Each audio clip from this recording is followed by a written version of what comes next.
Hello, everybody. This is Beef and the Deuce podcast. I am the Deuce coming to you Sunday evening. No news on the weekend for the free agency NFL. Beef, what's going on? I guess you've been following the golf game here. Oh, yeah, the players. Gotta love the Players Week. It is officially golf season. Uh-huh. So we have a playoff that is going on tomorrow morning with Rory McIlroy. Really? And JJ Spawn, which is the first time I think the players at the tournament have had a playoff in like 10 plus years. Okay. So yeah, you've got, first ballot Hall of Famer and a guy that's won one event in like 230 starts. Okay. So right. First time for everything, right? It's been very interesting. You've had one guy that got notified Thursday morning that he was teeing off in an hour and a half because Jason Day got sick, one of our local guys here in Ohio. Oh, really? And they called this dude Danny Walker up, and he goes, "Hey, you're an alternate. You tee off with Jordan Spieth." Really? And I can't remember who else he was teeing off with, but another big time player. And made the cut and finished top 10. So they actually have standby golfers? I didn't even know that. Mm-hmm. Okay. Yep. This dude is from Jacksonville, so he's from the, Ponte Verde area, if you will. Yeah. And I'm just like, dude, I don't even care what I would shoot, because this is the one of the golf courses that is on my bucket list.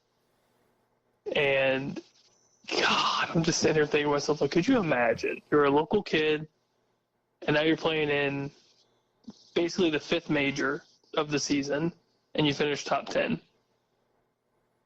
So what does that do with his this year's career? Is he like automatically in on everything now? So depending on like where, I want to say he gets FedEx Cup points, which is great for the end of the season. Yeah. And I think depending on how you finish in the tournament, you get basically a spot for next year. Okay. And then you'll probably get some like sponsor exemptions for some other tournaments throughout the year. Right. But yeah, a top 10 finish at the Players at Sawgrass, that's life changing. Yeah, good for him. And he was a Corn Ferry Tour guy and has played in a couple PGA Tour events, but it's been crazy. He had some big names miss the cut, and then and he's playing with Justin Spieth, Thomas. Right? Oh yeah, you're playing with Jordan Spieth. Like, wait a minute, something's wrong. Like, I should not be here. Right. And you make the cut. That's the crazy thing. Like, you started off, I think you shot like 3 or 4 over, made the cut on the number, and boom, finishes top 10. So if you were like the number one golfer in the world, and you were in a tournament, and you just got sick or something, so the alternate takes your immediate spot. They don't just like slot you in and then bump everybody up. Look, they just whatever tee time you had, you fall right into that tee time. Into that tee time. Wow. Yep. Wow. Like, you got to call it 7 a.m. You tee off in an hour and a half. Like, what? So did they just follow the tour hoping to get that or something? Or I think it depends on location. But he was there, right? Because he tried to get in. He lives in Jacksonville, so he's really close. Yeah. So it was probably one of those like shit, shower, shave, warm up, go golf. Yeah. Hey, honey, I'm going to be what? Yeah, I'm an alternate in the Players Championship, and I gotta go. I'll see you on Monday. I'm playing with let's just call him Jordan. Yeah, we're playing with the guy that has won this tournament. You may have heard of it. It's called the Masters. Yeah. He's got that jacket He has this thing called a green jacket. Oh, my God. Great. Yeah, but it's a hell of a tournament. And this is, I have an in to play at this course. Really? For the family. Wow. And I am trying my damnedest to get on that course. It's, oh, God, it's just all planning. We just have to plan it, and then we just got to go. Yeah. My God. Well, so it's very close. The wifey's cousin is a member down at Sawgrass. Okay. So the inn is there. I just need to get there. Right. Obviously. I just have to drive and get there. Now, where is that? In Jacksonville? It's in Ponte Verde.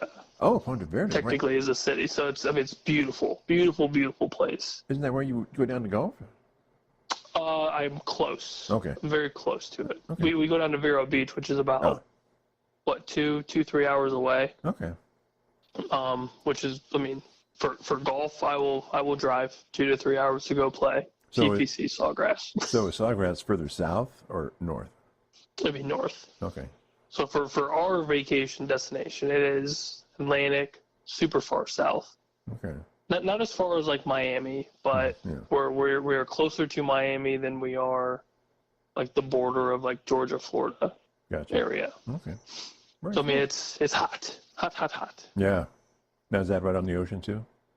Yes. Well, we are a 5-minute drive from one of many beaches. Oh God. Can't wait. I don't care. We go mid-June. It's amazing. This would be so hot though. It's always hot, but I come back dark. Just very dark. Yeah, there you go. So what's up? I haven't followed. What's up with the Live PGA so far? Any news? Anything happening?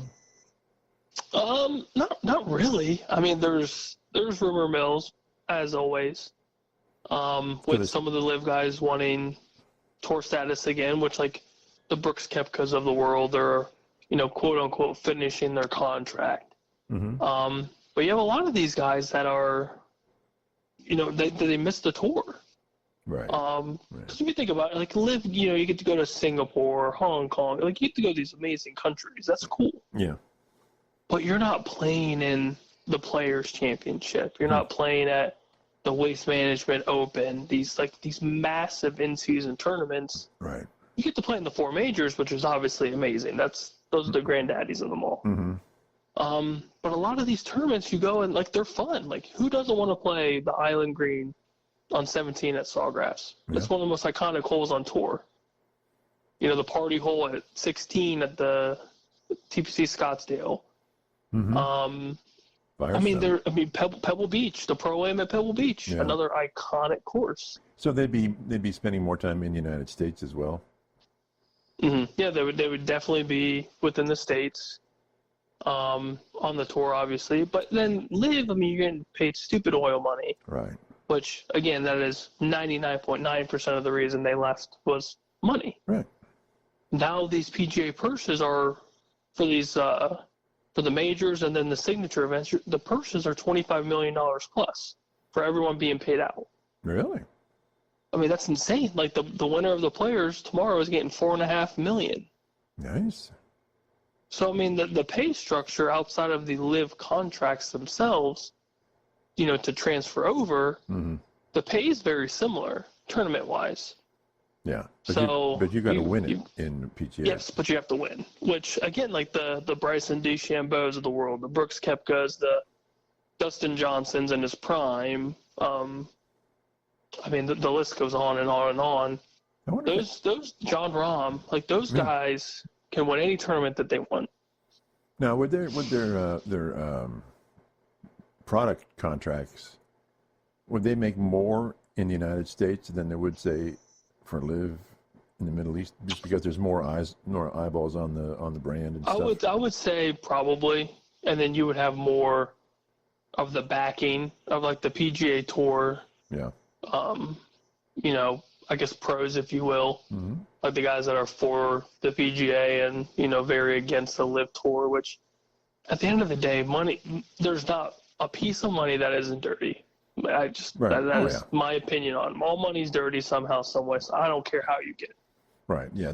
Especially when it comes to sports. The dirty money thing was just bogus, I thought. Yeah, I thought the argument itself was crap, and, it is what it is. Yeah. Okay. But I can understand some of these big name dudes that want the recognition. They want to be watched on NBC, CBS, the Golf Channel. Like nobody gives a shit about the CW network. Right. Like, and then Peacock's becoming a massive streaming service. So you have a lot of these, Thursday, Friday rounds on Peacock. Mm-hmm. That is becoming very popular. Yeah. So they're getting insane coverage, which in turn you're going to have insane sponsorship money being paid out to you because the viewership is so high. Yeah. You're going to have people wanting to buy your shoes, buy the clothes you wear. It's like those little things that could be add up. Insane. And some of the Live stuff is cool, like some of their clothing lines and, the styles and all that stuff. They're cool, but I'm not watching live golf. I'm watching PGA Tour. Yeah. Okay. And it's easily accessible to me. I can just boom pop it on. Speaking of golf, it has nothing to do with golf. I texted you a question because the other day I got in my car and turned on the radio, and it was Blue Jackets hockey. And this is just ridiculous. Hockey on the radio? I mean, woo! I mean, and then I'm actually listening to the announcers trying to call this, and they just can't. It's too close. It's too fast. It's too. They're just generalizing things, and so you really don't know the game listening to hockey on the radio. But it prompted a question: what is the best sport for radio? And this would be baseball, football, basketball, hockey. We can even throw soccer in there. So from those 5 sports, my best sport for radio is baseball, far and away. Oh, easily. Because it's so positional. Is it deep drive to center? Okay, the ball's going to center field. It's a deep fly to center. And if you've watched any baseball, you know what a deep fly to center field looks like, right? It's and you're waiting for the ball to come down, and there's time to talk. And the center fielder is either going to make the catch, blow the catch, or then where's he going to throw the ball? He's going to throw it to second. Is he going to throw it to? So from the position stand, and there's time in between. Obviously, there's pitching and the wind up, and so there's all this time to explain what's going on. And you're always throwing to a spot that in your mind you know exactly where it is. And so I think baseball is the number one. That's my number one pick for radio sport. Yep, same. Okay. Same. Very easy. And the next one, I still think it's really good, and that's football, American football. For the same sort of reasons, there's the play stops, and you can explain things in between the play. And so if you now you have to be pretty familiar with the game, because otherwise you're kind of clueless. But once you have a familiarity with the game, it's similar to baseball, but not as good as baseball. Simply because the play stops, and then they can talk about it, and so it's a time to explain what's going on with football. So that's my second is football. Yep, we are 2 for 2. All right, we are 2 for 2 because you can picture it. Yeah, because you have that pause in between plays, and you can kind of prior to the pause, you can picture whoever's under center, doing the thing, and you can actually kind of hear. You can hear the play going in the background, which is also kind of cool. Yeah, and you hear it's you have your announcers, and then you can still hear the game actually going. And you know what? An odd thing to me is football announcers will go, the ball is going from your right to left. Now that's, if you think about it, who cares, right? I'm sitting in my car, and the ball is going from right to left. Okay, but it's just a little touch to go. Okay, now I got it. They're passing the ball from one end to the other end, and I can sort of follow it more in my mind. So I think that's pretty cool. Yeah, and I'm a big. If you say it, I can picture it right away. Yeah, that kind of keeps me involved. Now I have seen or heard some really bad commentators for football and radio, but some really good ones, really, really good ones. I've listened to Mark Sanchez, and I wanted to throw up in my mouth. It's bad. It was Sunday night football, and it was an ex-coach, and he would just go, well, "That was a good play." So the announcer would call, it's 3rd and 10, 7-yard gain. Then he would announce the play, what happened, and then the commentator would just go, "Well, that was pretty good. That was pretty good." And you're just like, "Oh my God, just pretty good." This guy sucks. Yeah, but I also, I'm probably alone in this one, but I think OSU football announcing can be almost as bad, because I think Lachey sometimes is that was good. That was pretty good. Listen, I like Paul Keels. I think Paul Keels is phenomenal. Excellent. Yeah, he's excellent. But sometimes Lachey's just like, well, that was a pretty good play. Yeah, it's almost like he's just hungover, like just going through the motions. Yeah, doesn't really tell me anything. But Yeah, really, like, but thanks, really good man. ones. Really good ones are really, really good. Yeah, I can do that too. Now, from now on, it falls off. Now, I think soccer would be good, simply because you've got a huge field and there's a lot of the passing, so there's time between things going on, and there's not a lot of. Now, the soccer fanatics will hate me, but it doesn't seem to be as much nuance to call out as you would be in baseball or football. You know, they pass it to the left to this guy, and then they're or gal, and then they're going its way. So I think soccer's. But I have to admit I've never heard soccer on the radio. But I'm just assuming that it might not be too bad. So that's going to be my number 3. Okay, I've got basketball at 3. Okay. Yeah, it was my NBA was number 3, but then when I thought of soccer, I thought, well, because there isn't as much stop time. There isn't. It's unless there's a foul and they're shooting, there's not a lot of downtime.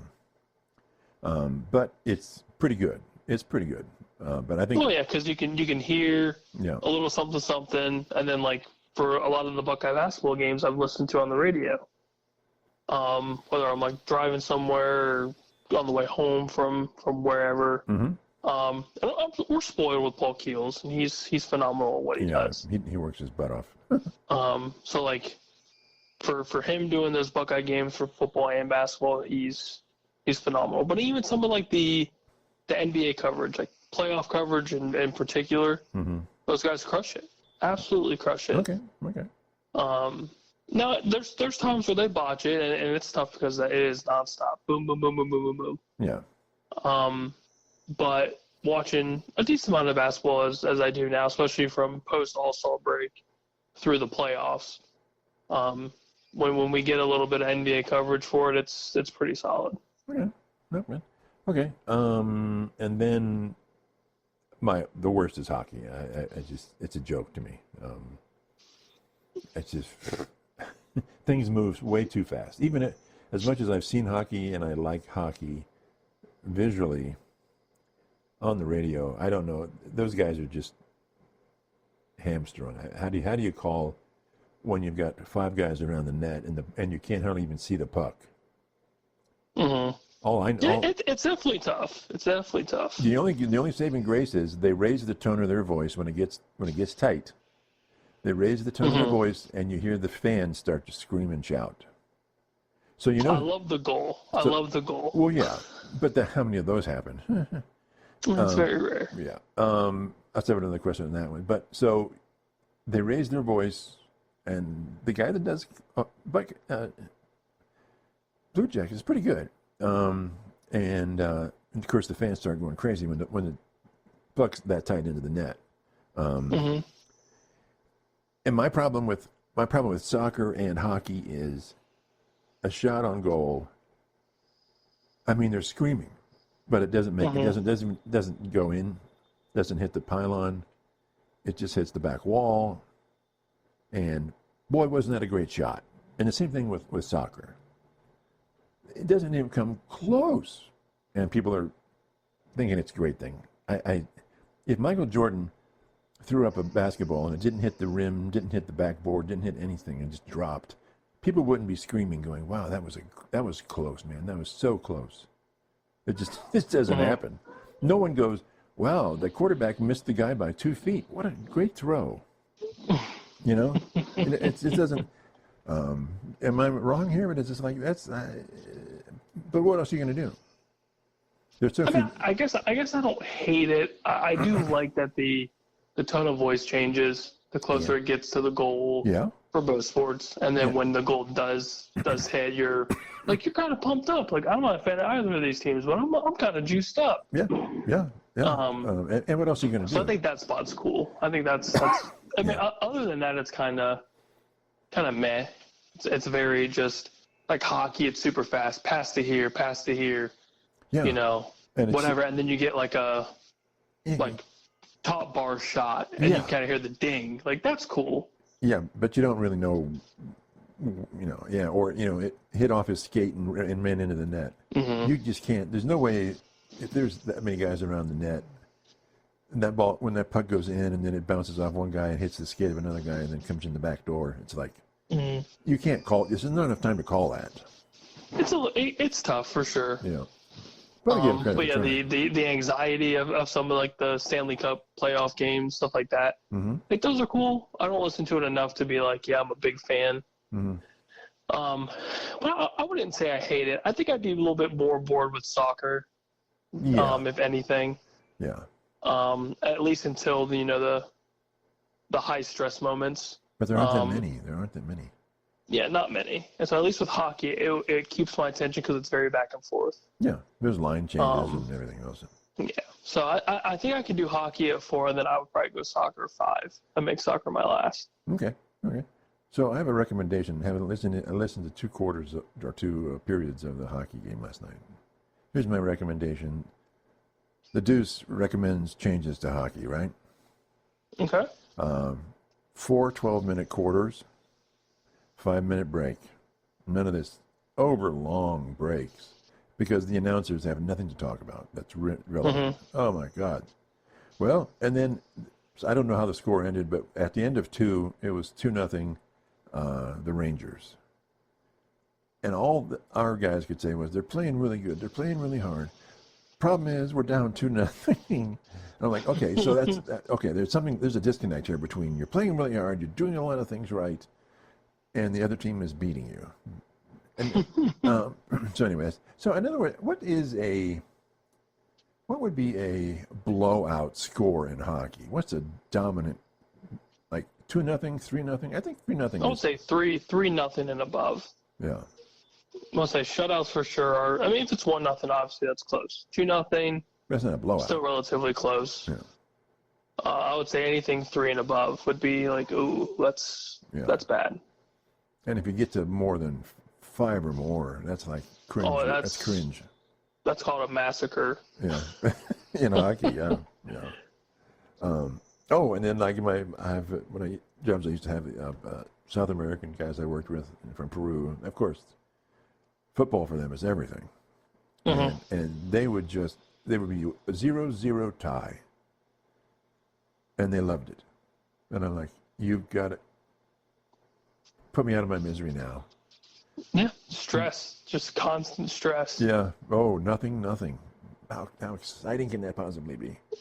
But anyway, so I would change the time. I would do 4 12 minutes, 5-minute breaks, and basically get back out there. And if it's a tie, have a 5-minute period. Here's my deal: pull the goalies and play. Okay. Just pull the goalies and see what happens. I'd just say it's a 5-on-5 fight to the death. Okay, no goal. Do it. No goalies, just fight. Okay, so now how many outs are normally? 7 or is there 5 fielders? 5 or there's like 3. Oh gosh, I'd have to really, really think about that. There's either 5 or 6, right? Somewhere around there. There's so many defenders, so many forwards, right, or whatever you call them. Yeah, I think it's 7 with a goalie. I think. But anyway, yeah, pull the goalie and play for 5 minutes. You're gonna score. None of this. Another period of scoreless hockey, and then the shootout, and and fight it out. Just fight it out. Let them go. Just drop the gloves. Yeah. The puck hasn't even dropped yet, and just fight. Yeah, and the announcers were even calling with the Rangers last night. They said, "Look, there's one of the players, the best Blue Jacket player, and the Rangers almost said they were going to do this. Whoever this guy is, when he's on the ice, they're going to hit him. Mm-hmm. They're just going to hit him. They're going to knock him into the ice, or they're going to knock him into the wall." He said he will never get a clean shot on the goal. They would and that's their strategy. I'm like, yeah, knock him down. But just beat his ass. That's all we need. Yeah, well, but then they go, but that's what he's been doing all year long. He lives with that. Mm-hmm. He lives with people knowing he's got a target on him. So anyway, I thought that was kind of funny. let's see. So is that it for our sports? Sort of a Seinfeld moment there. Mm-hmm. Okay. So let's talk about Nebraska football. They canceled. Is it Tennessee home and away? Yes. Because it's not a good idea for them to potentially lose a game, and it's not good for their standings, and I get it. But they've also just announced that they don't think they're going to win. We don't think we're going to win, so we're not going to play the game. Mm-hmm. Ohio State did not cancel with Texas. The other teams that are of consequence don't do this.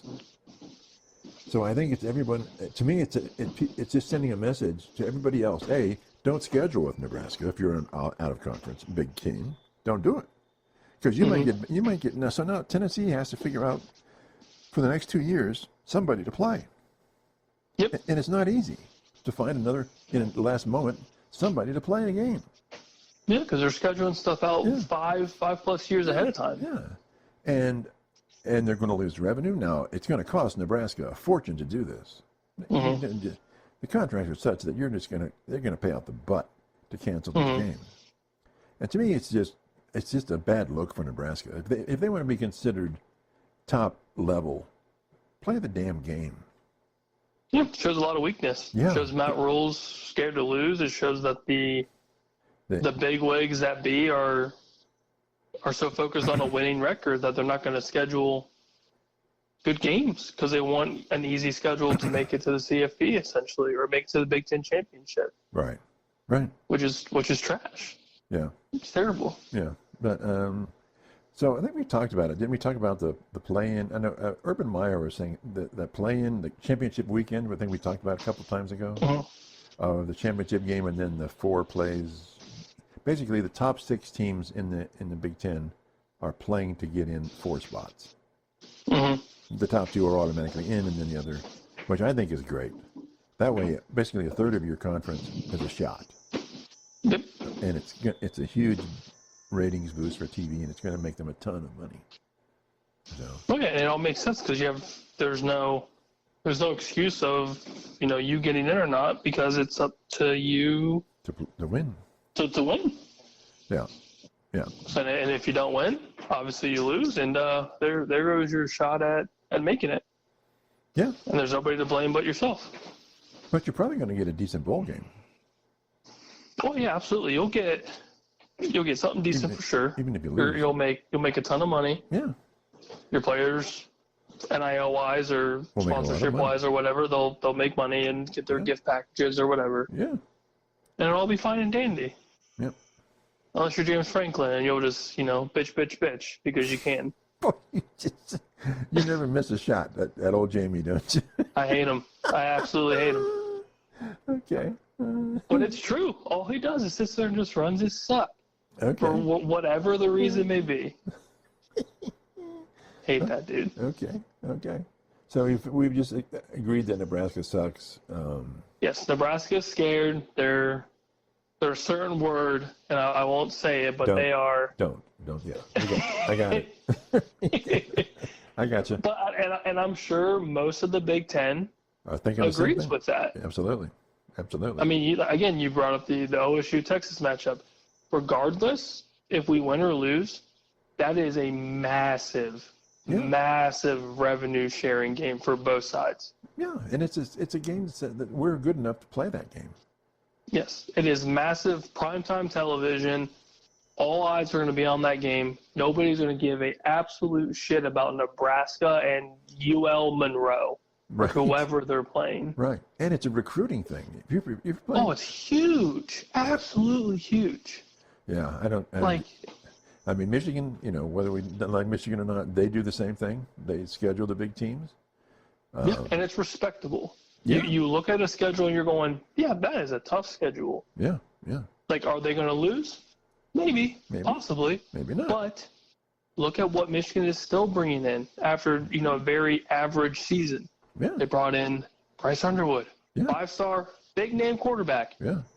Like, they're still bringing in these dudes. Right.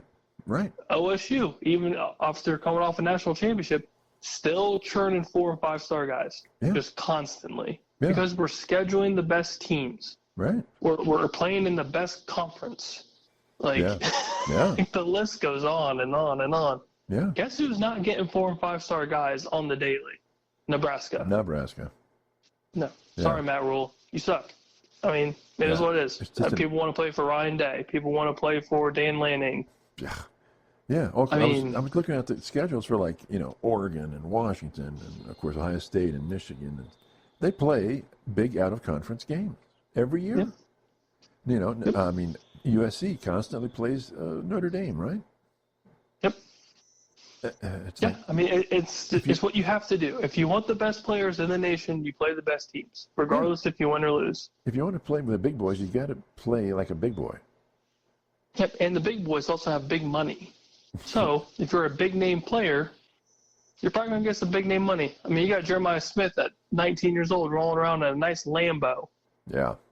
You're not getting Lambos in Nebraska. Very, very rarely will you get. You might be rolling into Benz. Well, but Nebraska's a big university. It's a big. I mean, they sell out. I mean, the program is big, but they just admitted that it doesn't matter. That's They just admit defeat. They literally just admitted that we can't beat the best teams in the nation. Yeah, and Tennessee is not the best team in the nation. That scares a lot of recruits off. Yes. It's like, oh, we're really not that, like, Nebraska's not that good. We should probably not go there. And then if I'm another off conference team, I don't want to schedule Nebraska. The hell with them. No, screw them. Yeah. Like, you guys can go play at FCS schools. Yeah.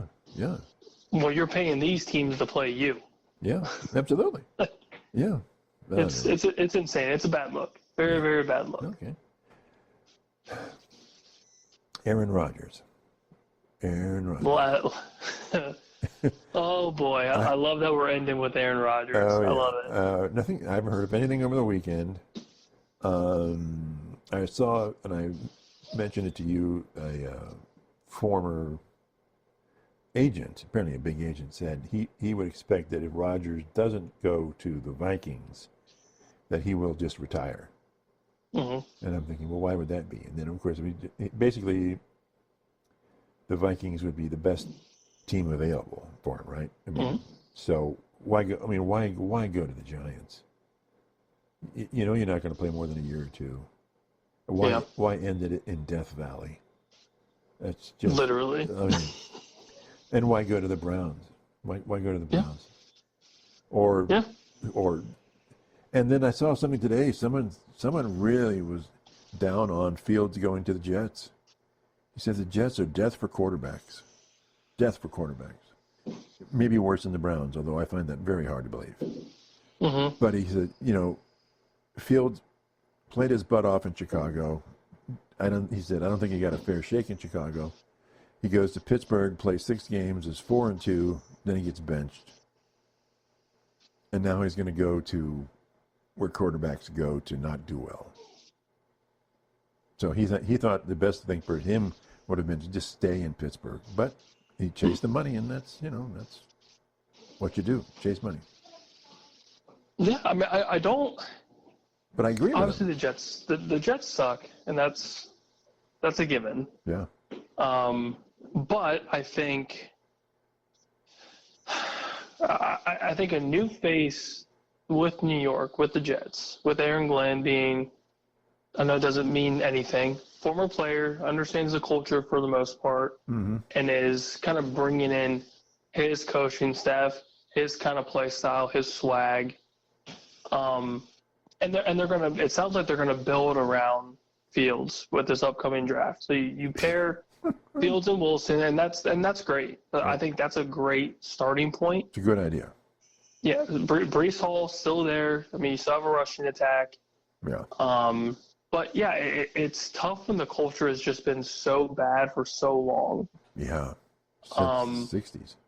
It's been forever. So I mean, it's a very high risk and possibly high reward for Justin. Like, if he does play relatively decent, I think that will do well for him for the future. Not just with the Jets, but I think for other teams. Like, if he's done with the Jets and wants to go elsewhere, I think him playing relatively well or just decent will help him further his playing career. Why wouldn't the Jets keep him then? If he does well, why wouldn't the Jets want to? Because the Jets are the Jets. It's like the Browns. Bake did his thing, and then you traded him. Yeah. You just like, we're done. Yeah, he took him to the playoffs. No, that's not good enough. Yeah, so I think that will probably be the reason. Mm-hmm. But then again, if we're being straightforward about it, I don't know if Justin will do that well, depending on how. So, I mean, it's a new quarterback and a new system with a new head coach and a new coaching staff. Bang, bang, bang. That's a lot of new. That's a lot of strikes.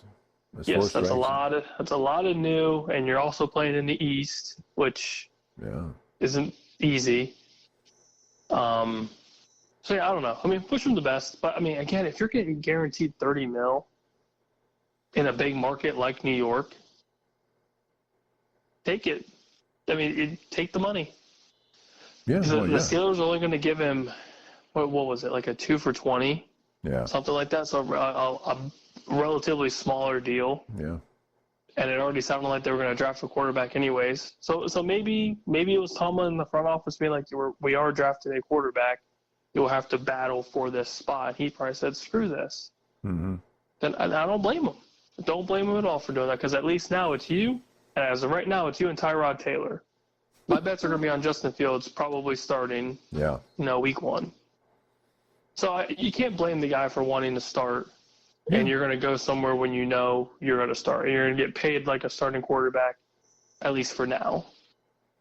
Yeah. So, I mean, but we'll see. Everything looked good for him in Pittsburgh, I thought. Team loved him. It did. It really did. But then again, I mean, you have DK Metcalf and George Pickens for your wideouts if he stayed. Running back room's a little different because Najee's not there, which Jaylen Warren's a phenomenal number 2 back, could be a number 1. But who's going to throw the ball to him? Oh, God, it's a very, very, very good question. I mean, is Pittsburgh going to be in that top tier quarterback market, or are they going to pay Russell Wilson again? Nobody knows. But nobody knows. It's the big question. Or is it old Mason? Is Mason going to be their starting quarterback for the next 2 years? He went back to them, right? He went back to them? He did. Yeah. He did. Yeah. So, and again, he played relatively well. All things considered, he wasn't a terrible Pittsburgh quarterback. Yeah. Did he take him to the playoffs? Well, who doesn't take him at least to the playoffs? Yeah. Yeah. I don't know. I heard a joke about Myles Garrett talking to Russell Wilson and recommending that he, find another team, and I guess they're friends and buddies and all that. He said, "Why would he recommend that? What did he say to Wilson to get him to want to move?" And he said, "Well, Myles told him I won't put your ass on the ground 3 to 4 times a year." Okay, not a bad. Sweet. I like that. Yeah. That's funny. So then, then what about the Browns and Cousins here? There's this Kirk Cousins thing blooming, but he wants to start as well. Mm-hmm. So it sounds like the Falcons are keeping him. Yeah. They're keeping him on the roster, so they give him whatever the money that they owe him. Which I don't think that necessarily means they can't trade him. Right. He's just being paid by them for now. Right, his contract, which is good money. Yes, so I could see him maybe being trade bait for the draft if something comes around, or maybe they're not entirely 100% sold on Michael Penix. Oh, which have you heard? See, I haven't heard that one. Nah, that is just me spitballing. I'm just throwing darts on a wall. Well, you're the dart spitter. Yeah, something. But then again, like if it's a very expensive backup quarterback. Yeah. But if Penix doesn't work out or gets hurt, you have somebody that has been a proven starting quarterback who had one bad season of football. Now that could be age, that could be recovering from his injury, or just a one-off bad season. I mean, it's hard to tell. Yeah. So, yes, you have a massive contract with Kirk Cousins, That is all the Falcons' fault. That is 100% on you guys. You paid this older quarterback $40+ million a season, mostly, if not all, guaranteed. But that's what they do anymore, right? That's regular. Yes, and that's normal. Yes. So if they want to eat it, that's on them. But I don't think it's a terrible idea to hold on to him, at least for now, and see what's going on, because football's weird. Injuries get real weird real quick. Yeah. And it's always nice to have a veteran who's won just a little bit of football in his career. Yeah. Absolutely. So I'll be curious to see what they do with him, if they do move on from him or if they keep him. But I don't think, at least for now, it's a bad idea to hold on to him. So then who do we have? We have the Giants, the Browns, the Vikings, the Steelers, and who else are we looking at for needing that top dog quarterback?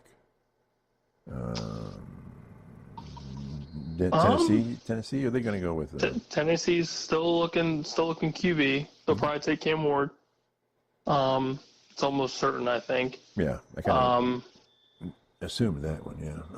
I mean, you could still have the Colts possibly looking at a rookie, even though they just signed Daniel Jones to 1 year. I mean, competition is competition. So if you find somebody later in the draft, I don't see them turning one down. Yeah, I think what is he making, like $10 million or something? Yeah, I think Daniel Jones was like 10 or 14. I think it was 14. Okay. And then obviously Richardson's on his last year or two of his rookie deal. Mm-hmm. Let's see. I feel like there's really not many. I mean, maybe the Saints. The Saints are probably looking. But outside of that, what's going to happen with Purdy in San Francisco? I think he gets paid. I don't think there's a reason to not pay him. Why are they delaying? I think it's just the money. I think if they're. I mean, the market's screwed up. We all know that. Right. So I think that, or maybe it's just not a top priority for them. Which, if Purdy's telling them like, come on now, like I'm not going anywhere, and that's under the table, then okay. But it is getting kind of late, and the draft is coming up too. Right. So if I'm Brock Purdy, I'm relatively comfortable, but I'm not holding my breath. Now, payment wise, I would probably give the 40 to 45 mil a season. I think that's guaranteed. A comfortable range, and do a lot of it guaranteed. Mm-hmm. I think is how you're going to keep them, rather than paying the 50+ million, 55. The Dak Prescott's 60 million. It wouldn't surprise me if it happened, but I think the comfortable range, because you still have to pay other players. Mm-hmm. And that quarterback market is just so expensive, and I think Brock deserves it. Well, I know you have some that think he's system based and this and that, but like everything's expensive. He's proved himself pretty worthy. Myles Garrett's $40 million a year. These receivers, which is insane. But these receivers are now getting right up there, right? Yep, and then you've got Jamar Chase's massive fat extension coming up soon. Yeah. So it's getting expensive. Any comments on? I've been reading some stuff about the Chiefs, how they're doing sort of a New England Patriots under Belichick Brady thing, modifying contracts, taking a little bit of pay cut here, a little bit of pay cut there, to bring in other people. So a lot of the players on the Chiefs are like, yeah, I'll take a little less money if you're going to bring in so and so. Apparently that's happening a lot for the Chiefs right now. What do you think? Mm-hmm. I think it's great, but I don't hate it, because you're still keeping Patrick Mahomes. You have a very solid running back core now with Pacheco, Kareem Hunt, and I mean whoever else that they need that they can keep. Keeping some re-signing Juju, I think was very cheap. Mm-hmm. Let's see. Obviously, keeping Kelsey for another year is massive. Rashid Rice, you still have. Xavier Worthy, you still have. What about it? So, what about number one wideout, though? Do they have that yet? truly. Yeah. Oh yeah. Once Rice comes back, you have him, Xavier Worthy, Juju, Travis Kelce, Patty Mahomes. Their offense is going to be disgusting. Okay. And then defense-wise, like you still have Big Boy Jones, so you're fine there. They'll have to replace a little bit of linebacker and then some secondary, which, I mean, you have one of the best coordinators on the defensive side of the ball in football. Yeah. Old Stevie Boy's pretty genius on that side. What about O-line, though? I mean, the Eagles made him look bad. Really Yes, bad. the offensive line, I think, is going to be a necessity early. And I think they'll be fine. It could also just be Philadelphia is just all around better. Yeah. And they keep getting better, yeah. Yeah, and they keep getting better. So, yeah, I mean, I don't see the Chiefs really struggling coming into this next season. Are they going to be AFC champs again? I would say so. Until somebody can beat them. Which who would be who can beat them? The Bills? I think the Bills are always there. Yeah, that's the problem. They're always there. Yeah, and eventually something has to crack. And Josh Allen's been so damn close so many times that eventually Goliath has to fall. Yeah.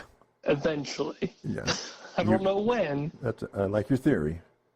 Yeah, eventually, but I don't. Yeah. Until that happens, I mean, I think the Bills at 2 are always going to be around. I mean, the Chargers could make some noise. Baltimore? Very well, maybe soon. Baltimore's so interesting because regular season they're good, they're great even, and then playoff they're just like, who is this team? Yeah. It's super strange, and I don't understand. The only other team I can think of right now who's making moves to get to that point, I would say it's Cincinnati. Cincinnati has proven that they are capable of beating Kansas City. Yeah. But Which I know it sounds crazy, sounds absolutely insane, but Joe Burrow's arguably a top 3 quarterback in the league, if not top 2. If not one. So, but they got to beat other people. They have to beat other people to get to Kansas City. Exactly. And I think they can. Okay. I think they can. If they can get this Chase deal done, keep T. Higgins, have a defense. Get that offense square, and figure out that defensive side of the ball. Which they have a decent amount of draft picks, which will be helpful. Okay.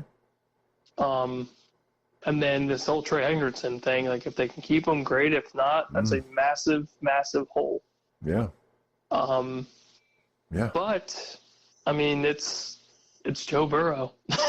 Like at the end of the day, you have Joey B. Like at any sort of rate can drop a 30 bomb, boom, done, and it's nothing. Yeah. I mean, he's done that since LSU and now throughout the pros. He's just a scoring machine. Why is he not?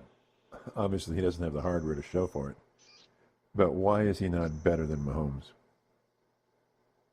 I think it's just the hardware. Because I think if you go stat by stat, and obviously injury prone for a part of his career is not helpful. Yeah. But in those healthy seasons. Oof.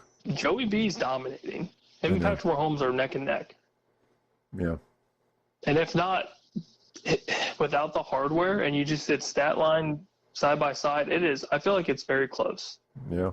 Now, passing yards, Mahomes has them because of longevity, and that's kudos to him.